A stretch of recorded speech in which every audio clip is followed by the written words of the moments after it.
Hello guys, আমি বর্ষা। তো আজ সকালটা শুরু হলো ইডলি বড়া সাম্বার দিয়ে। খেতে খুব ভালো লাগে আমার। কাকু প্রায় 11টার সময় করে আসে, তো সকালবেলায় দেখা পায় না, তাই এখনই ব্রেকফাস্টটা সারলাম। তারপর যাচ্ছি আমাদের নেক্সট ক্লাস করতে। 9টার থেকে আমাদের পুরো 12টা পর্যন্ত টানা ফার্স্ট হাফ ক্লাস আছে, তারপর আবার 2টো থেকে সেকেন্ড হাফের ক্লাস স্টার্ট হয়ে যাবে। তো আমি আর সেকেন্ড হাফ ক্লাস করব না, আমি না, আমার গ্রুপের যত ফ্রেন্ডস আছে তারাই করবে না, তো আমি আর করে কি করব। থার্ড ইয়ারে এসে মনে হয় না যে আর সেকেন্ড হাফের ক্লাসটা করতে যাই। মনে হয় যে খাওয়া দাওয়া করে একদম টানা একটা ঘুম মারি। তো অ্যাটেন্ডেন্স আমার খুবই লো আছে, তো তার জন্য আমাকে ক্লাসটা করতেই হচ্ছে।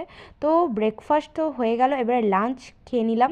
তো লাঞ্চে ছিল মাংস, ডাল, যেটা থাকে আর কি। তারপর আমি চলে গেলাম টানা ঘুম দিতে।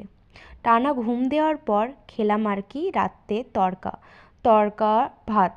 ডাল ফ্রাই ছিল না, তাই আমাকে তড়কাই অর্ডার দিতে হলো।